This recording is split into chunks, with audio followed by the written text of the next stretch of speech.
And I mentioned that Yuho has been to the World Championship before, so he's also using those World Championship sleeves. He's rocking the World Championship hoodie. He's all ready for another World Championship. His die rolling skills were not very World Championship-like because Marco is the one leading the charge here, and he's doing so with his Dracotail deck and starting it off with Keto Dracotail here. Yeah, this is a good way to start, of course, getting some more engine and getting access to the name that you want to have in your hand. Of course, the Lucius is a very good one since you can then normal summon it and then get access to probably the 5 mana in hand if we don't already have access to that. So we see some very classic Dracotail strategy over here, but on the other hand, Juho with the Vanquish Soul K9 strategy, we've seen that it was on the rise for this tournament, and a lot of players are actually playing this one, while it was not very played before, but we see that with only 2 losses, it worked very well. 3 materials from the hand there with the Dracotail 5 mana. One of them, I think, was a Fuvalos, of course, going first. Not going to be too important, but having multiple Dracotail names that we can fuse away here is so good, because as you can already see here, while we're resolving them, we will get more of those so important trap and spell cards. Rahu and Dracotail Horn already being set up here. Yeah, very, very important on this one. And what I absolutely loved about the decks when they came out this side, exactly like the K9 strategy, the Dracotails, and of course Yummies, which we are seeing currently in this main meta, is that each one counters the other. So when you're trying to play activating cards in the hand and graveyard with the Dracotails, it will turn on possible K9 interactions here. But going back to a good old classic of Ash Blossom and Joyous Spring will get the job done just as well. And I mean, Marco did a really good job here by summoning the SP Little Knight already to play around cards like Infinite and Permanence. That was not what Yoho had in mind or in hand, but that Ash Blossom here possibly really turn-ending here at this point for Marco. Yeah, we've seen that before, of course, the Ash Blossom being very good, and we even see the Izuna right there, the K9 card being so good into the Dracotail matchup, and yeah, Juho is gonna be able to XYZ summon, and probably is gonna be the Reaper, which is so good. Not so quick though, he sent Jocko, so there must maybe be... Absolutely. Maybe Lupus is in hand. Gotta be, right? It gotta be, Yoho. Do you also want to get that one out of the hand? Surely you do. There is also something else. The fact that there is the SP Little Knight on the field, you might not want to special summon the Lupus and try to activate the effect, because if you chain the SP Little Knight, then the Lupus will stay banished, and it's not very good. So we are going to stay there, and maybe Juho is just gonna start his turn like that. But this is a very good way to start your turn, because you already have 2 level 5 on the field, so you can do whatever you want. You can just get rid of the SP entering battle phase with those 2 monsters, or you can even start with the Reaper, which is actually the case here. Yeah, and this is absolutely amazing to see this one, because Lupus is going to provide you with targeted protection, meaning that the SP Little Knight can't simply use this effect to get rid of the monster that we are making here, with Lupus being the K9 Ripper. Very hats up from Yoho, and as you're paying attention here to the score from those 2 players, both of them 12 and 2, meaning if they can win this last round of Swiss here, they should be making their way into that desired top 8 top cut finish, where we are going into the single elimination stages of the tournament. So this match right here, right now, is what we like to call a bubble match here. And we've seen that before. I mean, the Dracotail strategy, of course, very good going first, very good going second, but sometimes when you get cut off your resources like that with a single Ash Blossom or something like an Infinite Impermanence on the Arcalion, it gets very hard, and it is the case here for Marco. He tried to play around some interruptions and also kind of played around the K9 card with the SP Little Knight, but I mean, there's not going to be a whole lot, and the fact that there is the Horn is not that great as well. Yeah, exactly that. And it looked like Juho has gone straight into the battle phase here and declared an attack on the SP Little Knight. We're going to be using Horn on our own SP Little Knight to try and get a draw from this. This could actually be very valuable.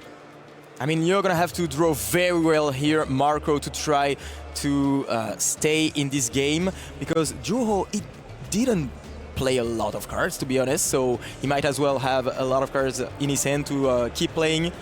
For example, the Raisin that we've seen drawn so often by times again, for sure. Almost every Vanquish Soul player we've seen so far on Feature Match seem to always have that little abonnement of drawing Raisin on their opening hand and then Stake Your Soul sometimes even with it. But here we are going to search for Izuna. And that now is Lantern trying to bring back one of those K9 monsters from the graveyard. What's interesting about the deck list from Yoho actually is that it seems to be like he's valuing the Vanquish cards a little bit more than the K9 cards, because he made some sacrifices. For example, only playing 2 copies of Noroi, which is not something you see every day. Chaotic Elements, though, as kind of an honorable K9 card, made its way into the deck of Yuho, and he's going to search for... Oh, just take from the graveyard, that's totally fine as well.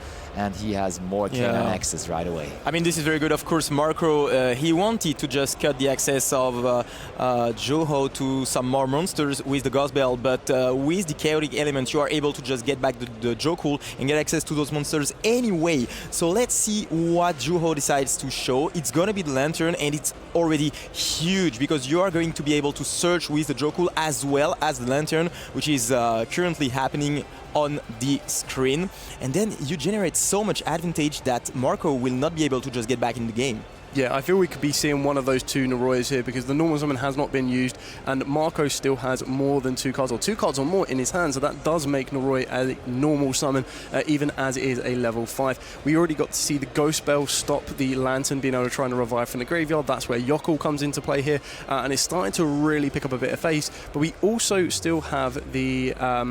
Feymena in the hand as well, with K9 Ripper still having that effect to be active as well. Yeah, Yuho not even considered to negate the Ghost Bell and Haunted Mansion, was totally, of course, aware of the fact that there's a Feymena that needs to be checked with the Ripper, so really not making Marco, or giving Marco the chance to fusion summon on the opponent's turn. Oh, and we're searching for Forced Release. Does that maybe mean that we have a case for K9 already?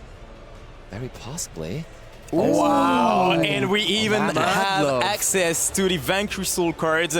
Getting access to this Mad Love is huge here, of course, because we can activate the field spell and get access to everything. And I think that Marco will soon recognize the fact that it's going to be so hard to get back in the game, having access to this Reaper as well, so we're pretty safe for the moment, and we're going to just go through our whole combo.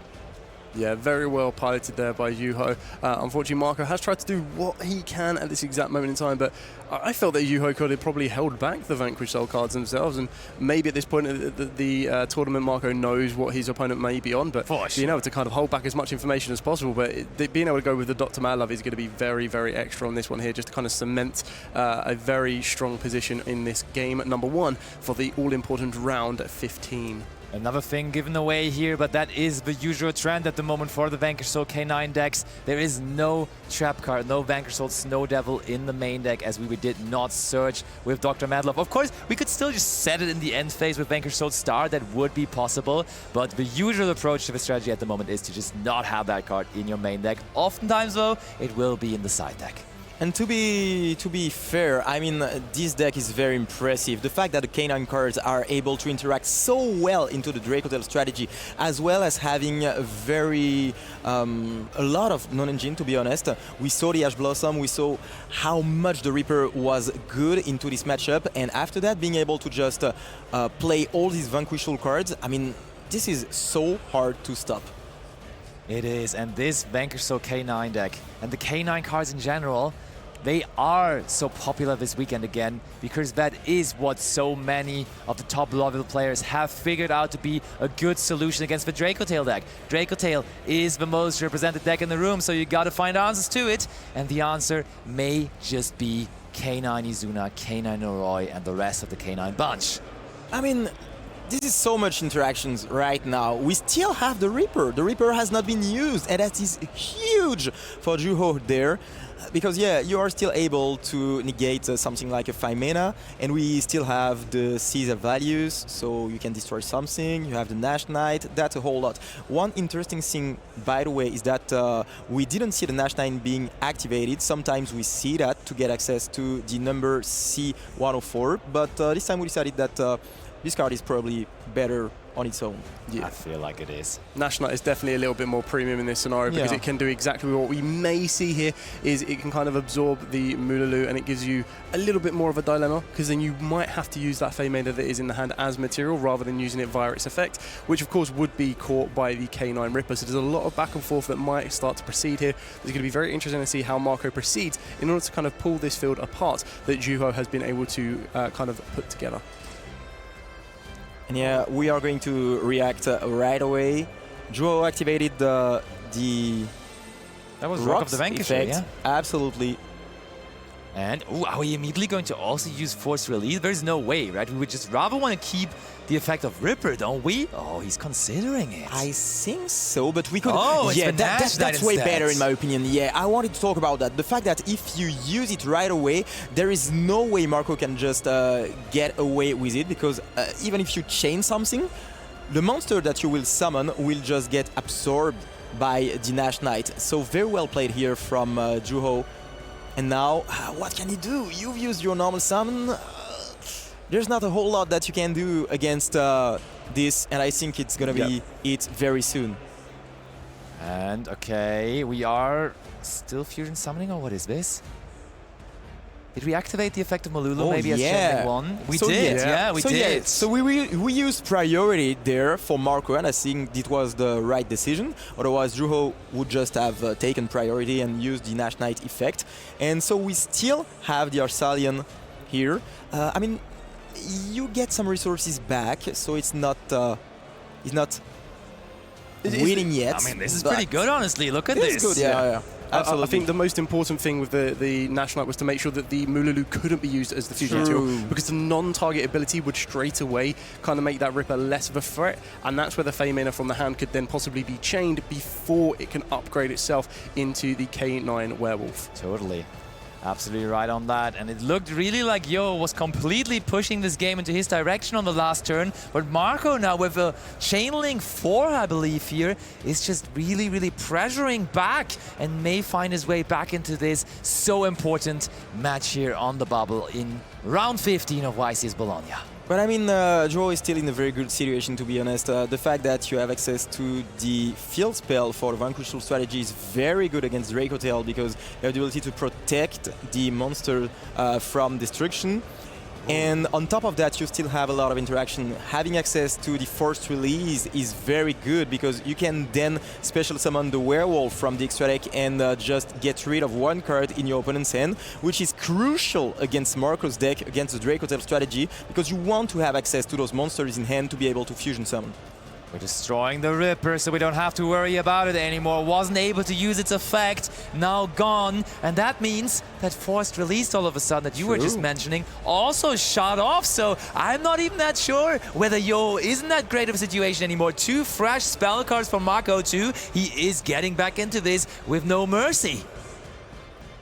Yeah, and we've got the Ketu already set up, ready to go. This is going to get a little bit extra premium on top of that, because the opponent controls a monster. So we're going to be able to probably work our way into a Gulamel, normal summoning down at the Lucius as well. We're going to be able to push so much more, and I think this is going to be interesting. We haven't even seen any kind of additional interactions from Marco. This is just pure Dracotail as it currently stands, and I think we're going to see their power to try and push through this Vanquish Soul plays. We do know that Juho does have the Azuna in the hand, which is currently active, and now that the K9 Ripper has left the field of play alongside with its material being at the Lupus, that is now in the graveyard, also ready to make an appearance should we need to, and create another Xyz monster that could have targeted protection, which is quite a big and important factor against the Dracotail strategy, considering we've already used the Dracotail pan as well. Yeah, I believe the Lucius Bear actually was special summoned for the effect of Frixel, and the Frixel afterwards actually came back into the hand of Marco as well. Now Rahu Dracotail fusion summoning with the Urgula too. We are just making sure that we are pushing and pushing into this field. Yes, there's a Lupus, but will that Lupus be enough to protect us here? And that's very impressive, to be honest. Like, Marco is playing very well to try to navigate through the interruptions of Juho right here.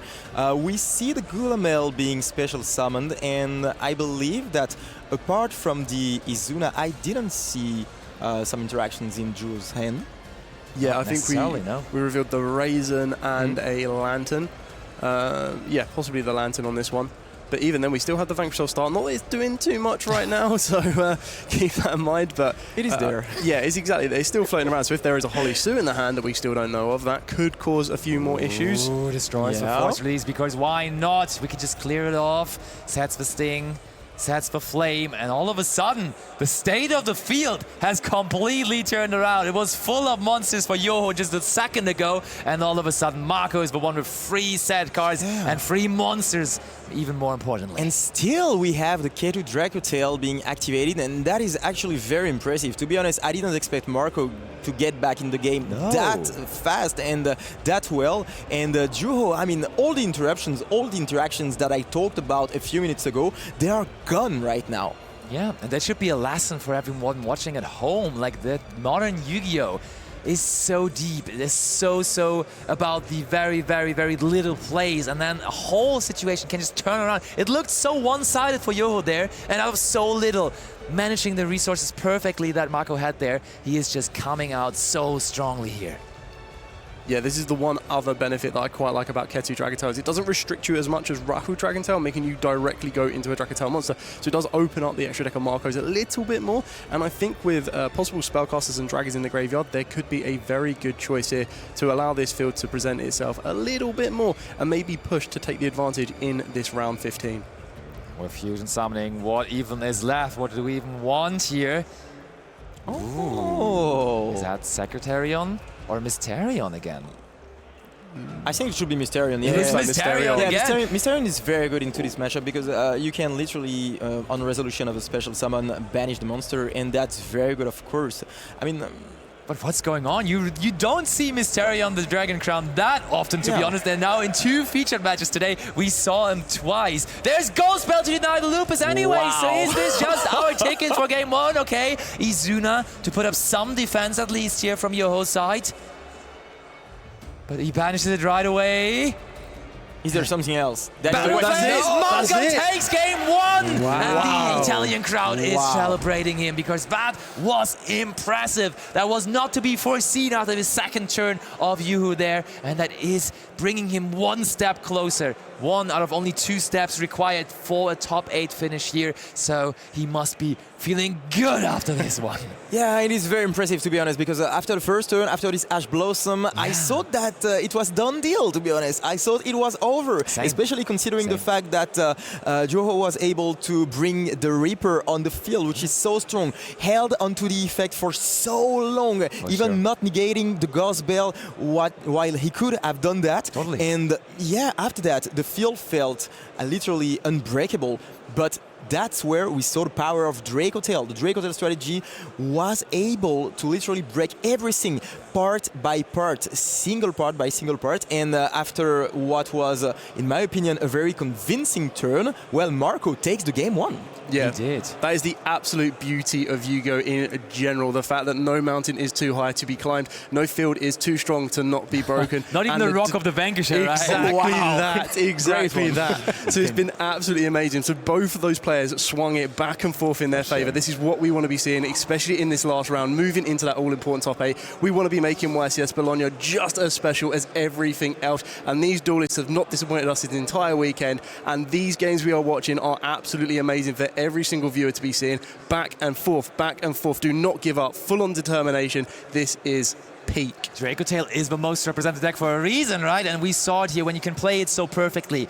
There is a very big difference between a decent Dracotail player and a European top-class, world-class Dracotail player as Marco is, and he has just proven that because he really squeezed every single bit out of his deck there to make sure that he wins that first game. And I think players are almost ready. Oh man, I want to see more of this, and I'm sure everyone at home wants to see more of this as well. So why don't we see more of it? As players are ready, we go back over to the table for this game number 2.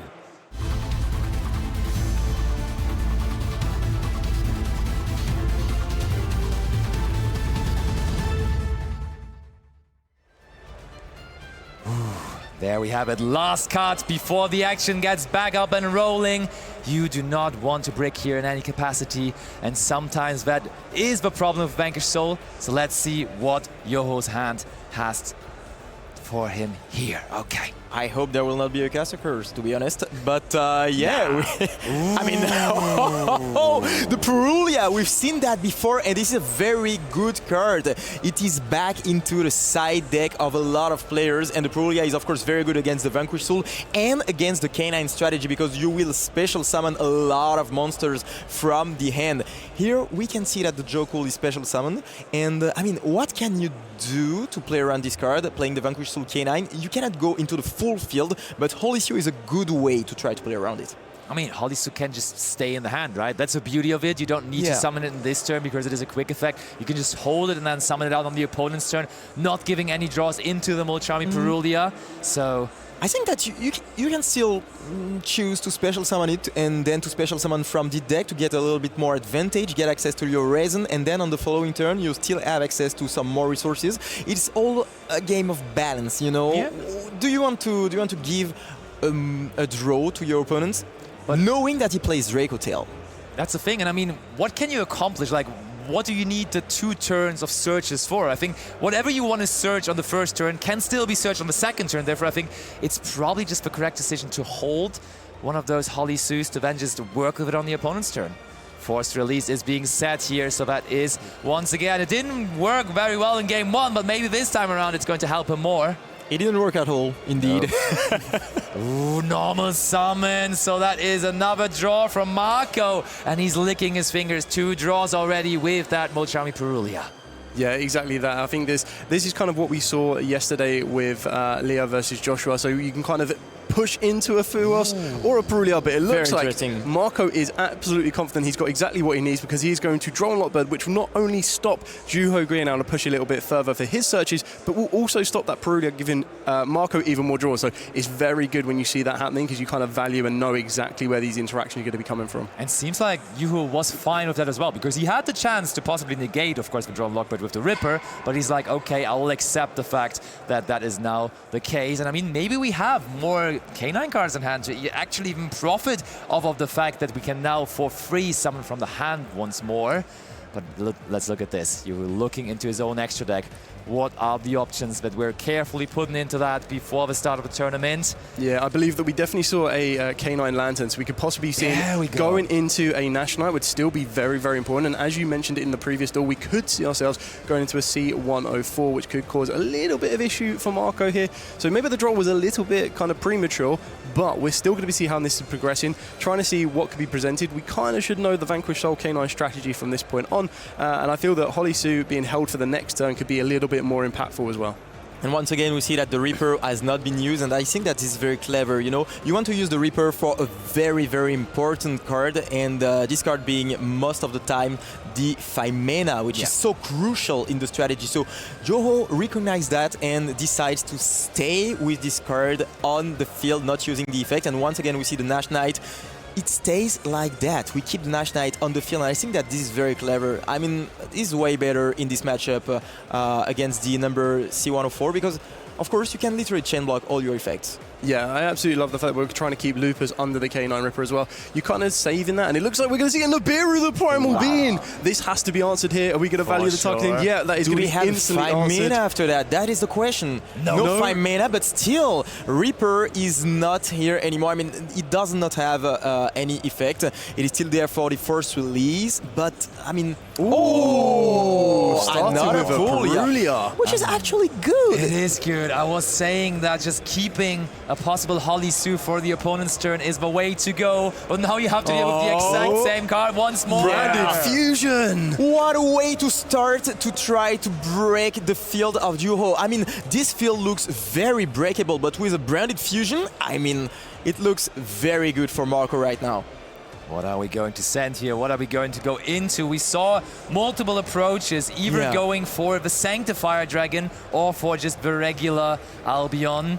And which one? Oh yeah, Marco doesn't even know. He knows he has different options, but he's trying to figure out what's the best one here. Of course, Lubalion also being something that is not out of the question. That's interesting, to be honest. We have not seen a lot of players going to Lubalion right away. But it might be the case here. Marco just trying to think carefully about that. Of course, he doesn't want to make any mistake as he's one game away from top 8. Yeah, exactly that. And I think this could be trying to maximize the potential of Branded Fusion if you did open up the Dracotail Frixel, because Dracotail Frixel is one of the materials that wouldn't be used for a Lubellion naturally. You can still discard it, but it looks like the Frixel is still in the deck, so we're probably going to be going down the Sanctifier route or the Albion route. It is the Albion. There it is. We're using the effect. Oh, okay, we're not even playing around the Ripper negation here, so maybe Marco trying to bait his opponent here into negating the graveyard effect of his Dracotail Frixel. Yoho, you want to negate that maybe? So I think we were going to be looking at more so Nash Knight on this one to absorb the Albion. Could be quite important because it means the Albion can't be used as any material. It doesn't hit the graveyard for this particular moment in time, so there's not going to be a follow-up that we could be seeing in the brand new Fallen and the Virtuous. But it also still leaves those two unknowns, well, one of those being force released along Juho's spell and trap zones, but also one other unknown that might need to be considered as we try and navigate this field and to repeat what we already saw in game number 1. And yeah, we're going to set the K2 probably. Such a strong card going second, of course. And yeah, we can see all the power of Dracotail right now. I mean, look at that. This is absolutely impressive. And the fact that you have the branded cards as well, you literally have 3 Branded Fusion in your deck. You've got Branded Fusion, you've got K2, you've got Raru. That is impressive. When are we starting to add Shadow Fusion as well to the mix, right? Like, I was thinking about some that. more fusions. I mean, in Genesis, you're actually doing that, Yeah. so it's not that far away.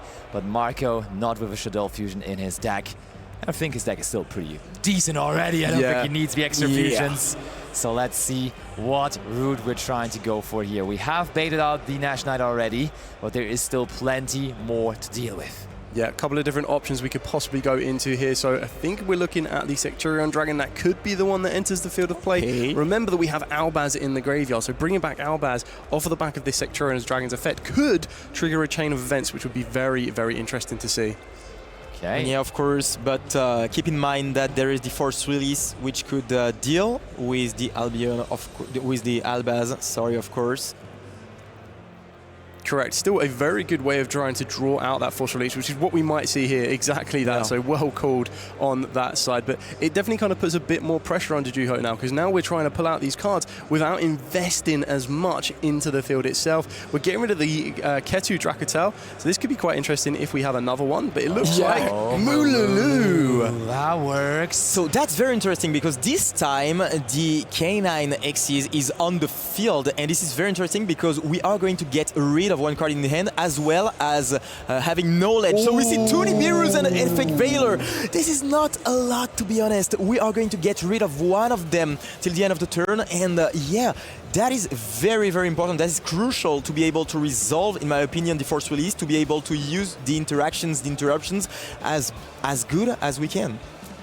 This was smooth by Yoho, though. I feel like that is completely shutting down Marco, as that important K2 was destroyed, and there is no other one to follow it up. But we are resolving the Mululu still, and there is a Falion, so maybe I was too quick in judging there, as Marco can still extend his plays, and of course can now also add back those Dracotail monsters from his graveyard. Yeah, I think this is actually quite interesting to see, because this is one of the very few Dracotail games you'll see where Feymena hasn't been easily accessed. So it does rely a little bit more on the Frixel. It will rely a little bit more on the Mululu. So it's kind of going to come down to, do we want to be adding back our Dracotail resource, or do we want to try and think about the next possible turn and add a different hand interaction that could be a little bit more effective for us, depending on how far we want this game to kind of go on for. Yeah, and this game is going back and forth like the first game. That is what is really interesting when you see some Dracotail games.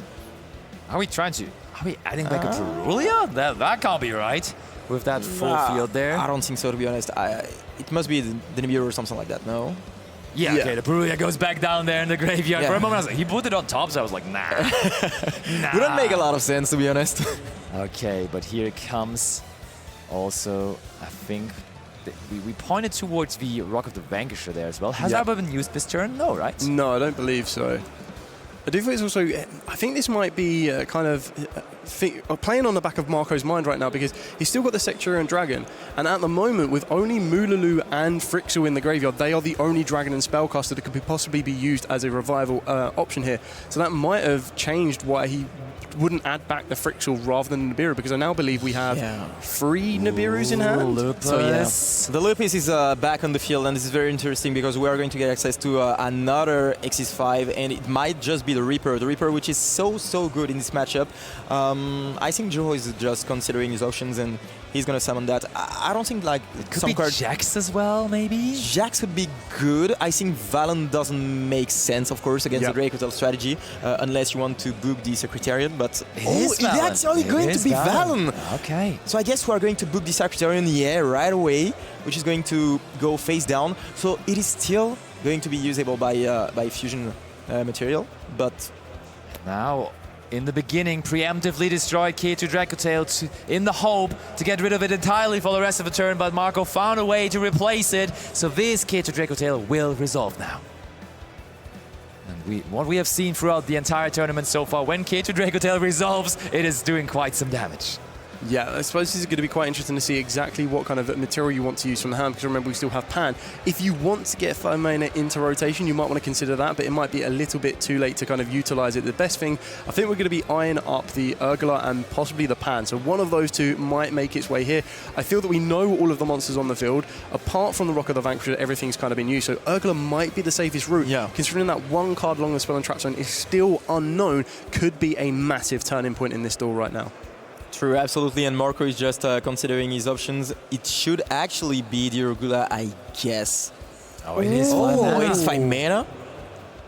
That's an interesting choice. And we're going to fuse away the Secretarian, so the Valen doing some work, but still we see the Mysterion. So this is the third time we see him. That's crazy. I saw like 50 duels of the Dracotail deck, and maybe once I saw the Mysterion being summoned, and now in the second time for this match here already, Marco really making use of that card. So it is justifying its place in the Dracotail extra deck here.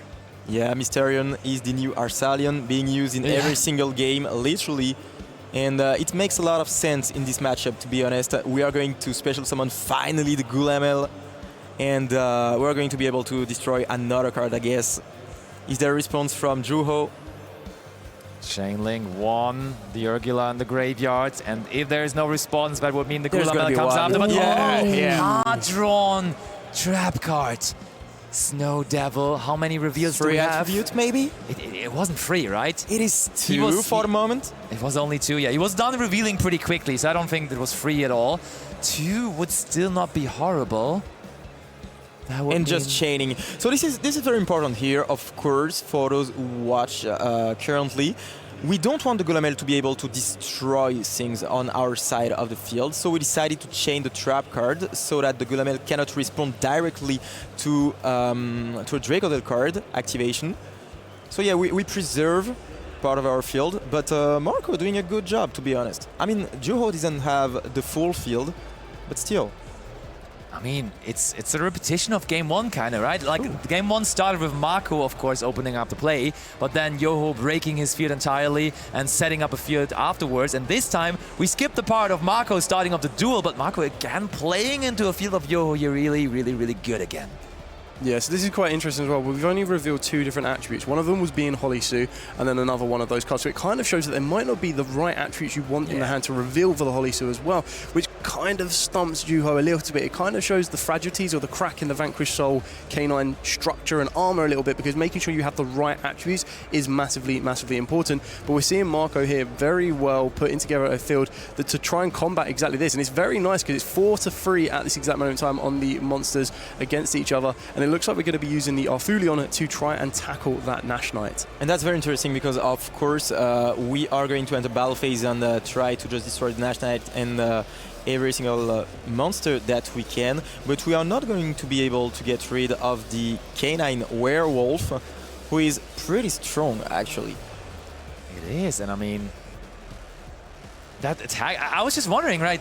National Knight is too big for that attack once more, right? Because the attack points are modified for the Dracotail monsters on the side of Marco, and therefore the defense points of National Knight were not able to be overcome there because it is a healthy 2,700 points of defense. So as we see there, National Knight staying on the field. It is a very strong Nash Knight, actually. Yeah. Very solid. Because you can't forget that there is banished cards, and I think it is 2 of them right now. True. Or maybe it's 3, right? To be honest, I forgot about that. Yeah.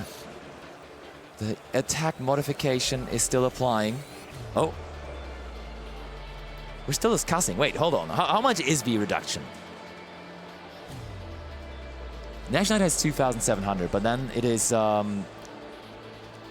still discussing, though. Oh. Or wasn't... Which one was the one reducing it? Wasn't it Aphelion? Okay, so they are discussing it and they are trying to figure out a solution here, but it seems like it is all... Or did he maybe declare a different target there? So yeah, they are trying to fix that. It is being destroyed by battle, okay. Ultimately, solid, we have decided that but it not is that the case. solid. Yeah. It was very, very solid, but still big enough to be overcome. Yeah, I think it's actually really important that we probably don't get rid of the Valon as well, because if we get rid of the Valon will take care of one of our trap cards we have set. What we already know is the Dracotail Horn, which can be very, very important. The other benefit of taking care of that National Knight is it puts that Albion into the graveyard for you, which we are seeing resolve here, which allows Marco to resolve and add a Branded Fusion for the follow-up of the next turn, while also getting his Effect Veiler back to the hand, which can be very, very useful should Juho try to use anything to interact with his field during Juho's turn. And that's very interesting because we still have 2 monsters on the field, and as you just mentioned, also the Valon. The Valon is going to be able to use its effect right away to try to get rid of either the Mysterion or the Gulamel. I think the Mysterion makes a lot of sense since you want to try to special summon some monsters, but we have the Effect Veiler. We knew that one, of course. Yeah, and we had to give up on the targeting protection by detaching. But right away, you link them away, and then you are able to use Valon's effect, probably. Oh, so there is a timing where Marco can react. Oh no, yeah. Horn. The Horn. That makes a lot of sense, to be honest, because you don't want the Valon to go into the graveyard that easily, because it would just take care of the Horn and force it, and also you would be able to special summon something like an SP Little Light, which would take care of another card. Yeah, and as you mentioned previously as well, it's so important that where you have the ability to chain an additional effect, which we've just seen here with Juho to chain the Lupus from the graveyard, it stops the Gulamel becoming the exact next moment to destroy another card. And what we're trying to do here is limit Juho's access to monsters on the field to stop an SP Little Light. But hear me out. If the plan was to link up the Werewolf and the Valon anyways, I think from Juho's side, it would have been a smart move to just first action in the main phase, put that Werewolf into defense position. When you plan to link it up anyhow, like it's not about attacking or anything, and then you would have been safe from that Dracotail Horn there, but you wanted to be quick with it, wanted to link it off, but Marco was like, as long as there is an attack position monster, I may as well put it back into the extra deck. It is actually a very, very good point you got there, but still we have access to Valon and the Madlove, Dr. Madlove on the field.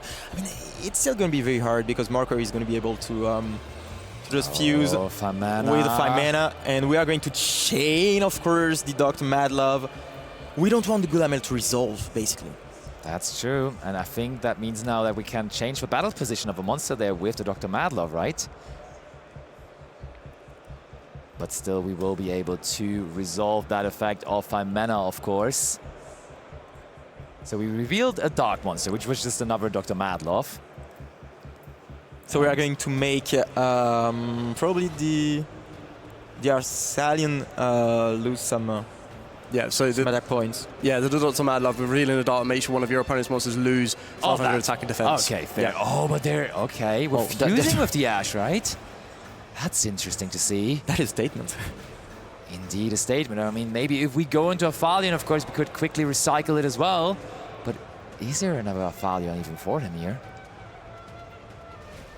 And we try to destroy, of course, the field spell, and that is, of course, very good. I mean, wow. Oh. What's the discussion here? Okay, we are doing that. We are destroying the Vanquish Sword start with the Gulamel. That finally worked. Yuhu was doing his absolute everything, always chaining something to Dracotail effects, but this time there was nothing more to chain, so it will be destroyed. But there is Dracotail, of course, still waiting in hand. Yeah. We knew that since turn 1, and we also revealed the Holisu, so finally time to bring some more level 5 monsters onto the field. Oh, Marco considering whether he needs to do something right away, but no. The Dracotail will be able to search something, so we can just get access to something like Izuna, which would be able to special summon itself, which is of course always good to see, as this is another body on the field to try to use as materials, whether it is Xyz or of course the Aspilidon Light. And remember, there's still the Valiant on the field, which can be used, and yeah. Okay, what are we revealing here? That is So now... we are taking a monster. We're taking control this time. Yeah. Oh, what do we want? Do we want the Mysterion or do we want the Aphelion? It's your choice, Yuhu, but you have to take something, and there it is. Mysterion goes over to his side.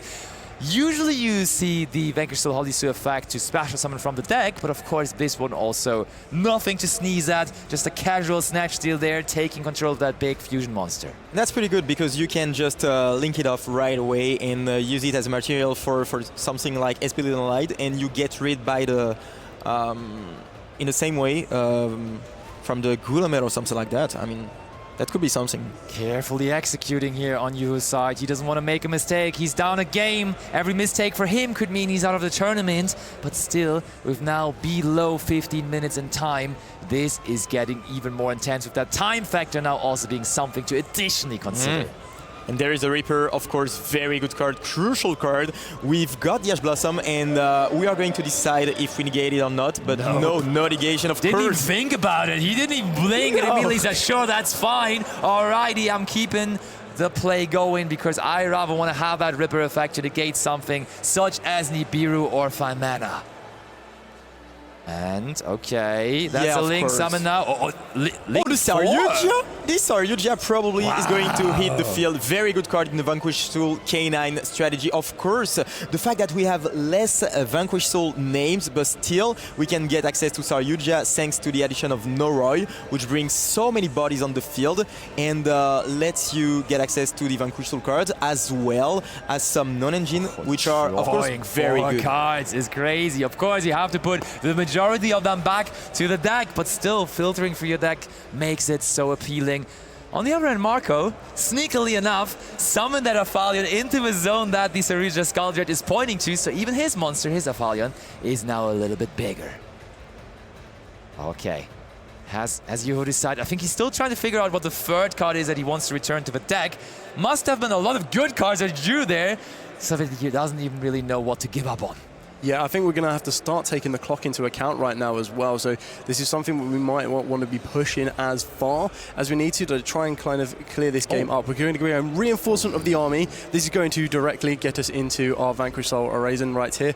So we are going to be able to push a bit more, but I feel that this is Joho's turn to finish it off. That's very good, of course, because we have the ability to special summon the Raisin thanks to the Saryuja, and that is why this monster is so good in the Vanquish Soul K9 strategy. You are not only able to cycle through your deck to try to see a lot more cards, to try to dig into it and to get access to this non-engine, but also you are able to special summon the Raisin even if you have already used your normal summon earlier, like in this example, the Dr. Madlove. Yeah, and that's actually really important because sometimes the struggle with the deck was whether you wanted to normal summon Noroi or whether you wanted to normal summon the Raisin, because both of them are actually insane normal summons. Why but not that both? is just saving that. That is just a solution to that problem, and it's no problem anymore with a classic Link 4 monster. Honestly, whenever a Link 4 monster is summoned, it is usually game deciding, and I feel like this Saryuja Scaldred could also be very well game deciding here in this instance. And now we found a way to special summon the Jiaolong thanks to Raisin's effect. Of course, we showed Jiaolong and then we're able to... Nibiru, the primal being, and of course, we've got the Reaper. Gotta be negated. No hesitation. No hesitation this time, of course. You want to negate it 100%. And yeah, we see that Joho is such a great player, always keeping this effect for the right moment, the right timing. And this time it was, once again, crucial. It was, but still with 11.5 minutes left on the clock, Marco, he's touching his deck. Does he want to take his cards and shuffle them up for a third game? Or, oh no, it doesn't seem like it. They're really still playing this out. Marco's like, you gotta beat me really here in this game if you wanna be the victor. Yeah, so we're going for the Caesar Valius here. I think this is the one big difference as it currently stands, is that Marco has some of the stronger monsters on the field, so we have to get access to the Caesar Valius in order to have enough to kind of clear one of them off. Another really important thing to do is two monsters enter or go into the graveyard at the same time, we'll be able to recur some of these Dracotail advantages. We already know that Marco has that Branded Fusion as the follow-up if it gets back to his turn, so it's really kind of dictating, do you feel now is the right point to go to game 3, or as you're already one game up, do you feel you have enough resource to hold your own and push through for the final 5,200 damage that Yuho currently has left of his life points? Yuho carefully, I even want to say possibly too carefully, just deciding here on which card he wants to destroy with the Caesar Valius. Yeah, so... Oh no, we switched position first. We switched position of the Vs. Arsalian, and then we enter battle phase to try to get rid of some of the resources of Marco here. Very interesting way to just play this one out. And as you just mentioned, we are 10 minutes away from deciding who will go into the top 8. There must be so much pressure on their shoulders right now. It is, and also you can really tell the viewers. There's thousands of people here in the venue in Bologna, and also quite a bit of people now here in the feature match area checking out this match. And still, you could hear someone just slicing a banana in here. I don't know. It's like it's so calm in here because everyone just is looking at this match and can't believe how close it is. Absolutely, we're all like in the library right now. Yes. Everybody catches his breath, and we are trying to find whoever will gonna come out on top right here. Remember, Joho, back against the wall. He's 0-1 in this duel, and if he wants to go into the top 8, he's gonna have to win another one after this one, but one game at a time. For now, he is going to have to take care of all the monsters on Marco's field, and it's not an easy task at all.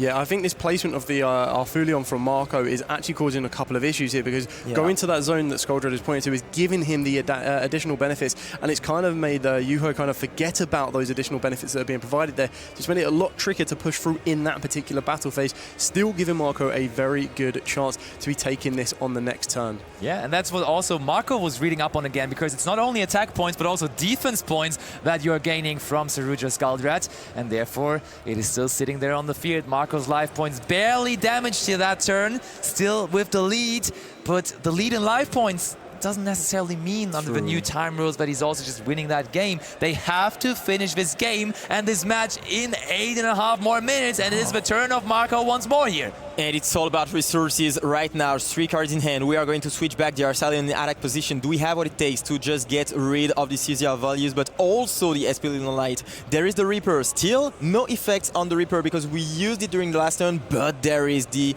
Force Release, which will get activated right now. We know that is very important, of course, because we are able to destroy something on the field, in this case the Arsalian, but also because in Chain of an Effect, you are going to be able to take the information, see the opponent's hand, and remove 1 card from the hand as well. And with only 2 cards left after that, he's passing over though. Okay, this must be the writing on the wall for this game, and that would lead us to maybe enough time for a game 3. Marco, he's sorting his cards. He's not even picking them up. He does not want to give this one up, but there we have it. We have the concession, and we will be seeing a 3rd game with very little time remaining. So let's see how that is going to turn out, because it is going to be hard to finish. I mean, they will, I can already promise you, play super quick, but can they play quick enough even under those circumstances? Because that is very little time to finish that kind of a game. Yeah, taking it right to the wire, and I think this is the biggest kind of component as well, because when you're starting to look at side decks during these periods, you start to have to take the clock into account. So where you might want to play some cards that would have slowed your opponent down to try and make it a little bit more difficult for them, you kind of need to consider cards that aren't going to be as effective that way, but trying to be a little bit more impactful, so that rather than slowing them down, you're getting them to either pass their turn back to you, and it becomes a little bit more precious if you are going first after this, which we might see from Marco, for the pure fact that you need to then guarantee that your opponent is going to come back to you. you. Otherwise, the first attack of the game to try and push to get your life points to 0 will fall to Juho. What kind of a card are you looking at there? What would be a card that you could bring in to just completely stop the opponent and maybe make it happen here quick enough? Is there a perfect example for that? Well, I feel for Juho himself directly, there is specifically one card against Dracotails that we've already seen in one of our previous feature matches, which can be near enough game ending or turn ending for that one, being the Retaliating Sea. Okay. I feel that would definitely be coming in, and I think that's something that's going to be in the back of Marco's mind. We've seen the deck list. We know that there is something that Marco can consider in order to kind of counteract that. True. And we're going to be able to see what that goes from there. But in regards to this, Marco and both Juho are going to be well versed in these matchups themselves. They're going to know exactly what they want to go for. It's just going to be that clock that they need to consider. And I think on the other hand, for Marco going first, something that always ends things quickly is a counter trap. The solemn counter traps, that could be cool. Just solemn judgment on the normal summon or something like that can always end it quickly. But let's not forget solemn judgment limited nowadays, so will not be accessible as easy. But with so little time remaining and players rushing, let's also rush here and go over into this game 3, which is starting now.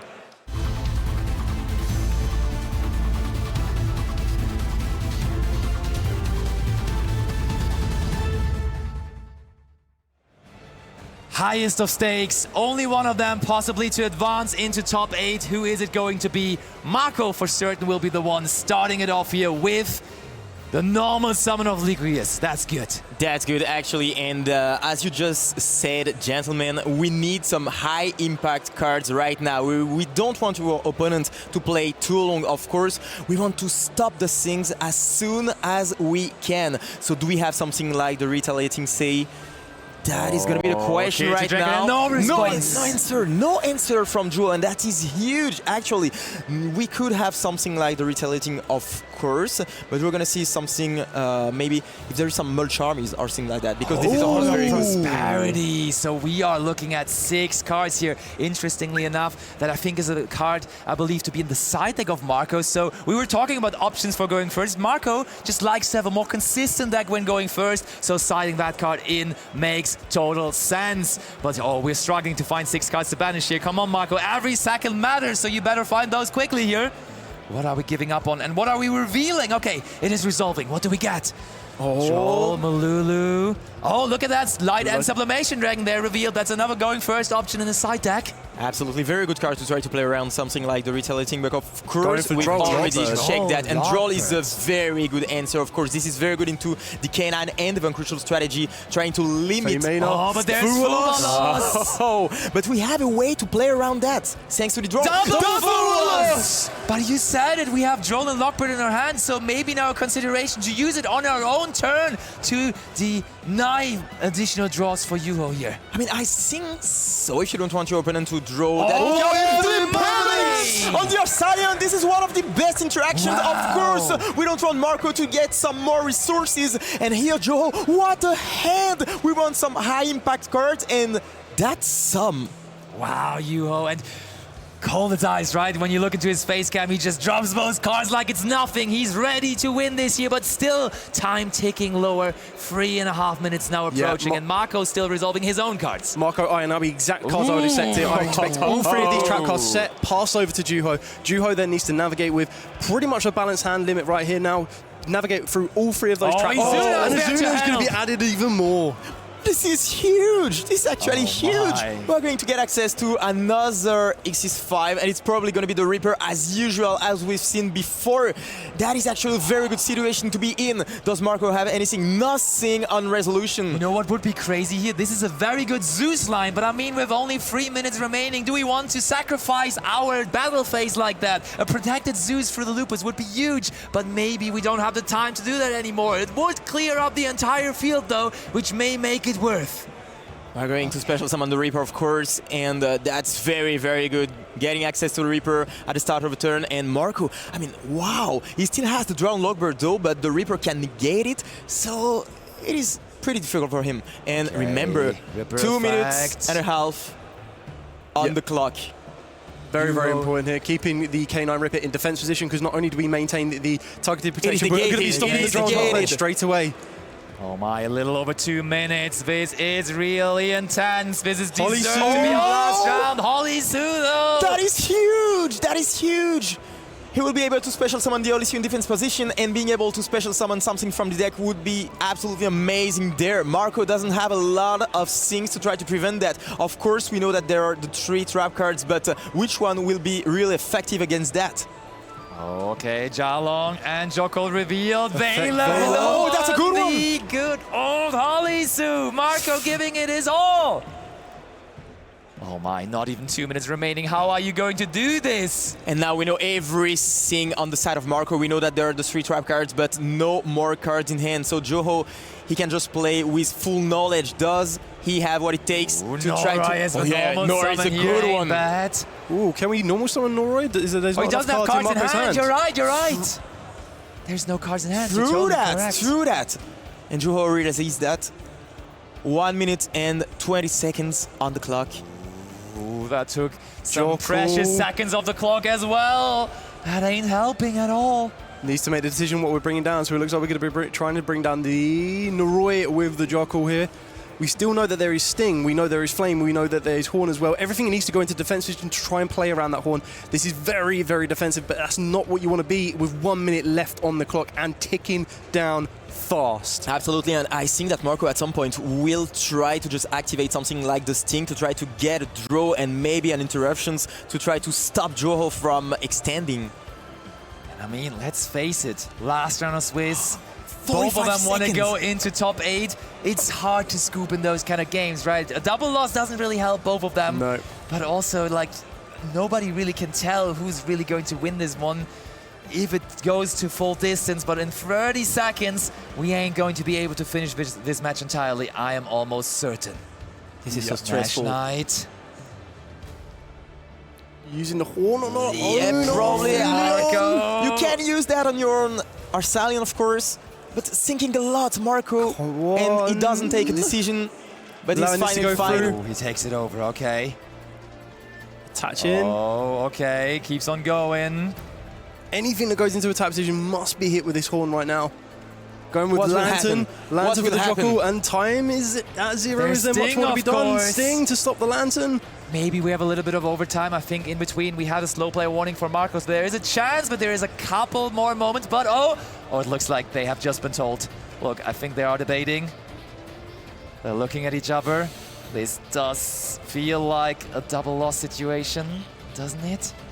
Yeah, it looks like we're packing up. Right, yeah, let's bring it over to the casters here, because that match has found the most unfortunate ending that you could imagine, with both of them working so hard to make their way into top 8.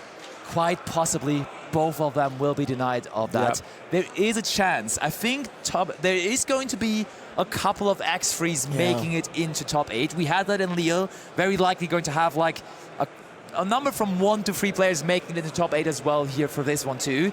But now with the double loss as well, that doesn't help your tiebreakers. It's going to be awkward. Yeah, but let's face it, I mean, we could pretty much expect that. They played really fast during the last game, but before that, I mean, that games were so difficult to play, and you have to think about a lot of things.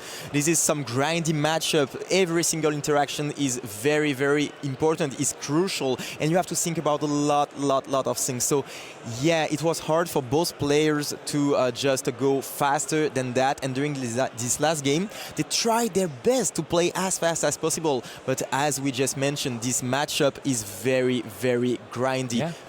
But still, maybe there is a chance for them to be in. We will see that in a few minutes, because we will have the top 8 players who are qualified.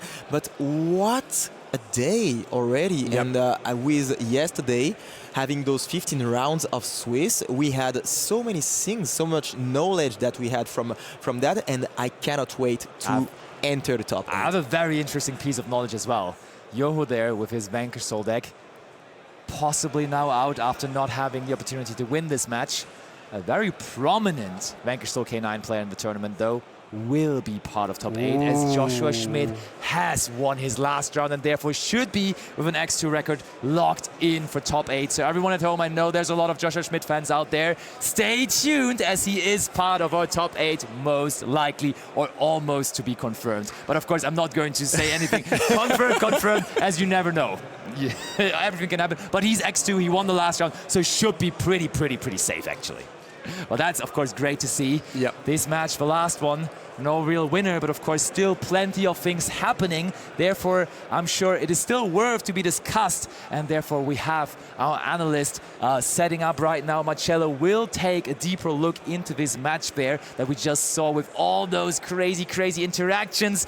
So many crazy interactions that in the end, actually, we felt sure to even conclude the entire match, with both of them sadly getting that double loss there in the end. Still, though, we will be able to reveal that fully, I would say.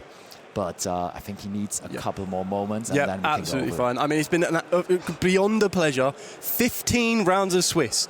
My heart was pounding watching that duel. I cannot imagine what those duelists felt like being up on that stage and having everyone watching them. So we're about to find out a bit more of an analyst breakdown with Marcello. So we're going to swing it straight over to him to analyse that amazing duel.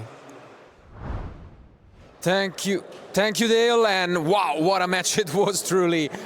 Two amazing champs. I mean, really among the best and most consistent players that the game has ever seen. I mean, Marco is really an institution in Italy, always up there, always trying his best to make it. And I mean, what more can you say about Joho? Of course, World Championship participant. Of course, maybe not the ending any of us were wishing for, but you never know. We saw that in YCS Lille, some ex-frees made it, and so they were both really good looking at the standings, and there is a chance they're gonna sneak in. So we'll wish best of them good luck, and who knows, maybe we'll even get a rematch later on. But yeah, it truly was a spectacle, and I think it's one of those matches that you can look at and really take as a demonstration on what separates your average duelist from really the top-notch ones. And so I want to just go through some of the key moments. I wish I could show you at least 10 highlights. I have here my notes where I just wrote down so much stuff, but I can only show you guys 5 clips. And so starting for the first one, right away from turn 1, we get an interesting decision here with this Ash Blossom, where Marco started things off and decided to go for the SP line, trying to play around cards such as Infinite Impermanence, Veiler. But unfortunately, you know, Joe was keeping this Ash Blossom for himself, waited for that Rao, and in the end it paired off even with a Izuna. And I think that was a huge masterclass, because we saw plenty of time, and it would have been nice to ask him the importance of K9 Lupus in the matchup. Usually it's considered a brick, but this is the one matchup where, of course, you want to draw Izuna, but even if you draw the Lupus itself, it's so important because it cannot be outed. You get into the Typhon, and that allows you to go into a Zeus next turn, and he can pretty much out the entire field almost on his own, and that's absolutely incredible, and this was the case here. But if we take a look into it, I think this was truly the game that was the most fascinating to me, because again we had some amazing action. Joe deciding not to negate the Ghost Bell. He was really patient. He knew that the only card that mattered was the 5 mana, and then he was able to come up with this. But look at what Marco was able to dismantle. There was Reaper, Force Released, the full K9 setup with the Rock of the Vanquisher and the Nash Knight. And Marco was the winner of this game. That's absolutely incredible. And he did so with this combination of Artalion, that then was able to bounce back his own Bell alongside the Caesar values, which was the only K9 on the field. And by doing so, then his pen, since he's not targeting, was able to out the remaining threats. In this case, it was the K9 Reaper, which by themselves made the set Force Release completely useless.